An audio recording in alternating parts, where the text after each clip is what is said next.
Dados divulgados pelo IBGE apontam que o Brasil alcançou a menor taxa de analfabetismo da história, com 5,3% das pessoas com 15 anos ou mais sem saber ler ou escrever. Apesar do avanço, ainda existem muitos desafios para acabar com o problema no país. Entre os 9 milhões de analfabetos no Brasil, mais de 5 milhões correspondem a pessoas de 60 anos ou mais, segundo o IBGE. O grupo equivale a 56% do total de pessoas que não sabem ler ou escrever, de acordo com o levantamento registrado em 2024. E 55% do total de analfabetos, a maior parte, estava na região Nordeste. Ainda de acordo com o IBGE, 3,1% das pessoas de 15 anos ou mais de cor branca não sabiam ler ou escrever, enquanto a taxa entre pessoas pretas ou pardas foi de 6,9%. A desigualdade racial de analfabetos fica ainda mais evidente entre os idosos. 8,1% correspondiam à cor branca, pretos e pardos 21,8%. A gente tem o problema das pessoas negras, das mulheres, especialmente as mulheres negras, que também não tiveram acesso à educação, né? Então, a questão do analfabetismo pega mais esses grupos, esse grupo de população em situação desfavorável, e é um reflexo direto da questão estrutural no Brasil, das desigualdades estruturais.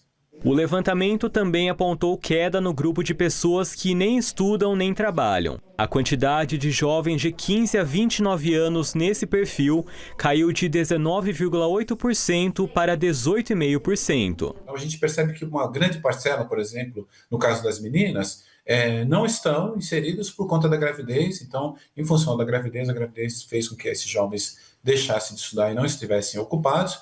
E também a questão relacionada ao mercado de trabalho. De 18 a 24, tem essa frustração de deixar de estudar, inserir-se no mercado de trabalho e não conseguir ocupação. Então, fica nesse vale, né, nessa condição bastante perversa. Em 2016, ano em que a série histórica começou, o percentual de pessoas analfabetas era de 6,7% da população brasileira.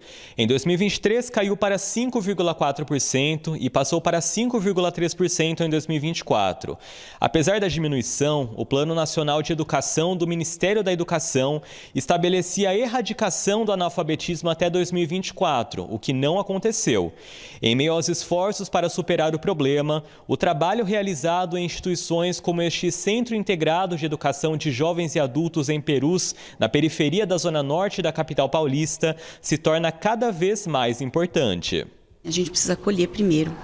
Por quê? Porque se a gente não consegue acolher esse estudante muito bem, esse estudante, ele deixa, porque o estudo não é a prioridade dele. Quando eles têm certeza que eles estão aqui, que eles podem, que é um espaço que eles podem ocupar, que até então não era, né, possível. Então a gente tem todo esse trabalho, porque senão a taxa de abandono também é enorme. Esse ciclo da alfabetização dura quanto tempo? Dura em média 2 anos. Muitos chegam até a gente por indicação, às vezes eles vêm porque um amigo falou, um parente. Às vezes a gente conversa, né, nas comunidades, nas redes parceiras aqui. A gente já chegou aí na feira, fala assim, olha, a gente tem um espaço. Porque às vezes a pessoa vira, aqui a gente atende manhã, tarde e noite. Então às vezes a pessoa fala assim, olha, eu trabalho à noite, eu não tenho como ir. E ela não sabe que tem esse equipamento. Dona Dalva e Dona Ivani vieram da Bahia e estudam juntas no centro educacional. Eu perdi o meu marido, né? Vai fazer 2 anos que ele morreu. E eu já tinha depressão leve, só que aí ela estava piorando. Aí o médico me aconselhou eu caçar alguma coisa para eu ocupar a mente, né? Mas eu gosto muito daqui, aqui é um lugar de acolhimento, sabe? Não sou professora, porque a minha professora, ela tem idade da minha filha, mas é como fosse a minha mãe, né? Eu tenho um amor muito grande. Meus pais não sabiam ler. Minha mãe sabia um pouco, e aí eu sempre tive uma educação de saber respeitar os outros. Foi falta sim, porque a gente morava na fazenda e era longe as escolas. Nunca terminei, só começo, tenho glaucoma, né? E aí o médico falou para mim, quando começa a ficar muita dor de cabeça, o olho doendo, aí ele perguntou, a senhora quer aprender a ler e escrever ou quer perder a visão? Aí eu prefiro a minha visão, né? Aí saio da escola. E aí estou aqui.